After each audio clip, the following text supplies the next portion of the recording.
Hello everyone, welcome back to knowledge for future study channel. इस वीडियो में हम दक्षिण अमेरिका, साउथ अमेरिका जो महाद्वीप है उसके इंपॉर्टेंट क्वेश्चंस डिस्कस करेंगे। अगर आप चैनल पर नए हो तो चैनल को सब्सक्राइब जरूर कर दें, वीडियो को लाइक और शेयर जरूर करें। पहला क्वेश्चन है, विश्व का चौथा सबसे बड़ा महाद्वीप कौन सा है? तो विश्व का चौथा सबसे बड़ा महाद्वीप है दक्षिण अमेरिका महाद्वीप। ठीक है, तो टोटल कितने महाद्वीप है? टोटल 7 महाद्वीप है। अगर सबसे बड़ा पूछे तो एशिया महाद्वीप है, सेकंड नंबर पे पूछे तो अफ्रीका है, थर्ड नंबर पे पूछे तो नॉर्थ अमेरिका है और फोर्थ नंबर पे हमारा साउथ अमेरिका है। ठीक है, अगर साउथ अमेरिका के बाद पूछे तो अंटार्कटिका आता है, अंटार्कटिका के बाद यूरोप आता है और यूरोप के बाद सबसे छोटा ऑस्ट्रेलिया आता है। तो आपको याद रखना है विश्व का चौथा सबसे बड़ा महाद्वीप कौन सा है? दक्षिण अमेरिका महाद्वीप है। अब मोस्ट इंपोर्टेंट क्वेश्चन आता है एंडीज पर्वतमाला। सबसे पहले तो आपको यही पता होना चाहिए कि एंडीज पर्वतमाला किस महाद्वीप से संबंधित है, जो कि हमारा थर्ड क्वेश्चन भी है। एंडीज पर्वतमाला दक्षिण अमेरिका महाद्वीप में है और ये सबसे लंबी पर्वतमाला है। इसकी लंबाई कितनी है? 7200 किलोमीटर है। ठीक है, एंडीज पर्वतमाला की लंबाई कितनी है? 7200 किलोमीटर। एंडीज पर्वतमाला है कहां पर? दक्षिणी अमेरिका महाद्वीप में है। 7200 किलोमीटर इसकी लंबाई है, सबसे लंबी पर्वतमाला है, विश्व का चौथा सबसे बड़ा महाद्वीप दक्षिण अमेरिका महाद्वीप है। अब अगला क्वेश्चन है, दक्षिण अमेरिका का सर्वाधिक ऊंचा शिखर कौन सा है? तो सर्वाधिक ऊंचा अगर शिखर पूछे तो वो है माउंट एकांकागुआ। देखो, अगर वर्ल्ड ज्योग्राफी पढ़नी है हमको तो सबसे पहले तो हमको 7 महाद्वीप कौन कौन से हैं, 5 महासागर कौन कौन से हैं, कौन कौन से सागर हैं, उनके किनारे बसे हुए देश कौन कौन से हैं, किस महाद्वीप की कौन सी विशेषता है, यानी कि उसमें कौन सी चोटी है, कौन सा ज्वालामुखी है, इसके अलावा कौन सा उसका नीचा स्थान है, गर्त कौन सा है। तो ये सारी चीजें पता होनी चाहिए, कौन सी पर्वतमाला है और कौन सी उसकी मेजर नदियां हैं, ये सारी चीजें हमको पता होना चाहिए। तो यहाँ पर क्वेश्चन क्या है कि दक्षिणी अमेरिका की सबसे ऊंची चोटी कौन सी है? सबसे ऊंची चोटी माउंट एकांकागुआ है, जिसकी ऊंचाई कितनी है? 6960 मीटर। ठीक है, और एंडीज पर्वतमाला की लंबाई कितनी थी? 7200 किलोमीटर थी। वो भी आपको याद रखनी है, इंपॉर्टेंट है एंडीज पर्वतमाला।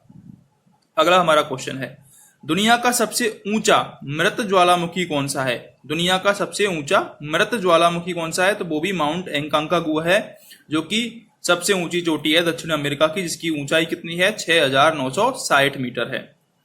अगला हमारा क्वेश्चन है, संसार का सबसे ऊंचा सक्रिय ज्वालामुखी कौन सा है? तो अगर सक्रिय ज्वालामुखी पूछे तो वो है माउंट कोटोपैक्सी। देखो, ये दोनों नाम बहुत इंपॉर्टेंट है, एग्जाम में काफी बार पूछे जाते हैं। ठीक है, इसलिए मैं बार बार रिपीट कर रहा हूं। दुनिया का सबसे ऊंचा अगर मृत ज्वालामुखी पूछे तो माउंट एकांकागुआ, और सक्रिय ज्वालामुखी पूछे तो माउंट कोटोपैक्सी, और दोनों ही कहां पर है? दोनों ही दक्षिण अमेरिका में है। ठीक है, क्वेश्चन आ सकता है, निम्न में से कौन सा दक्षिणी अमेरिका महाद्वीप में स्थित ज्वालामुखी नहीं है?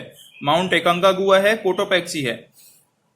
क्वेश्चन ऐसे आ सकता है कि दुनिया का सबसे ऊंचा सक्रिय ज्वालामुखी माउंट कोटोपैक्सी किस महाद्वीप में है? तो दक्षिण अमेरिका महाद्वीप में है। ठीक है, अगला क्वेश्चन है, गुयाना के पठार में विश्व का सबसे ऊंचा जलप्रपात कौन सा है? तो विश्व का सबसे ऊंचा जलप्रपात भी कहां पर है? ये भी दक्षिण अमेरिका महाद्वीप में है, और क्या नाम है इसका? एंजिल जलप्रपात है। ये कहां पर है? वेनेजुएला में। कहां पर है? वेनेजुएला देश में।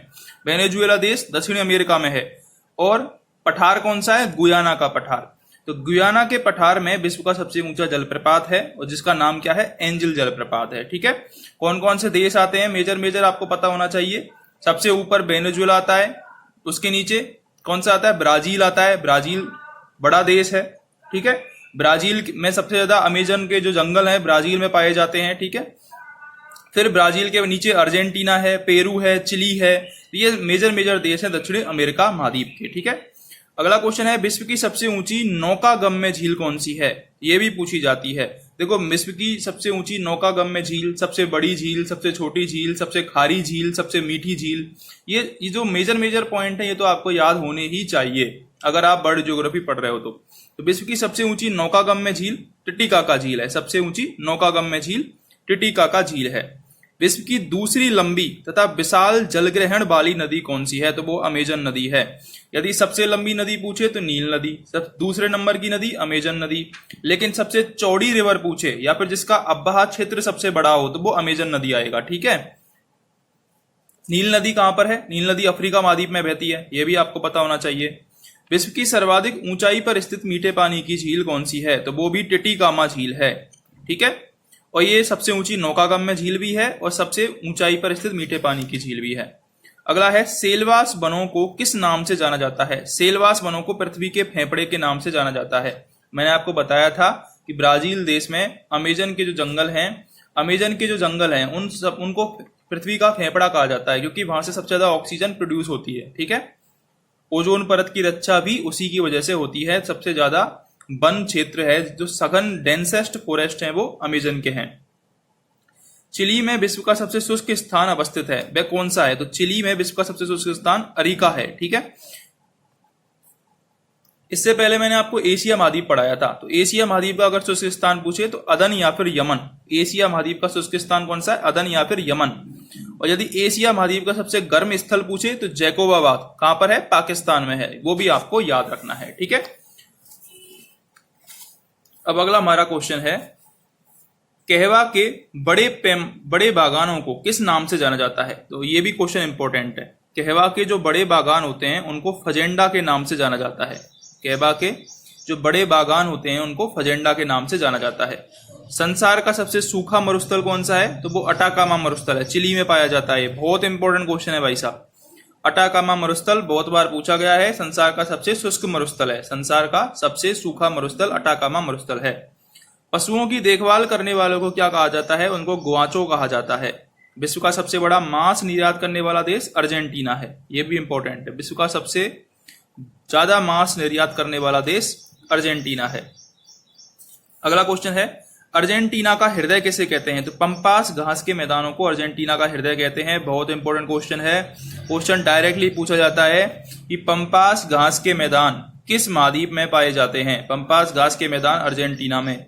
स्टेपीज कहाँ पाए जाते हैं? ठीक है, ये घास के मैदान अलग अलग हैं, मैं आपको बता दूंगा एक वीडियो में स्पेशल कि कौन से घास के मैदान कौन से महाद्वीप में है। ठीक है, तो अर्जेंटीना का हृदय किसे कहते हैं? पंपास घास के मैदानों को कहते हैं।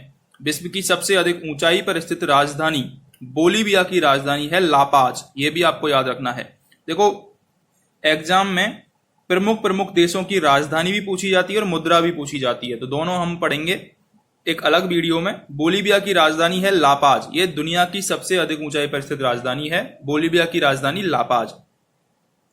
विश्व में क्षेत्रफल व जनसंख्या की दृष्टि से पांचवा बड़ा देश है ब्राजील। क्षेत्रफल व जनसंख्या की दृष्टि से पांचवा बड़ा देश कौन सा है? ब्राजील है। ठीक है, अब मैं आपसे एक क्वेश्चन पूछता हूं, आपको एक तो ब्राजील की राजधानी बतानी है कमेंट करके, ब्राजील की राजधानी बतानी है, और एक आपको अर्जेंटीना की राजधानी बतानी है कमेंट करके। ठीक है, अगर आपको पता हो तो। विश्व की सबसे बड़ी कहवा मंडी कौन सी है? तो विश्व की सबसे बड़ी कहवा मंडी है साओ पोलो, ये विश्व की सबसे बड़ी कहवा मंडी है। एक मैंने क्वेश्चन पढ़ाया था, कहवा के जो बड़े बागान होते हैं उनको फजेंडा के नाम से जाना जाता है, फजेंडा के नाम से जाना जाता है।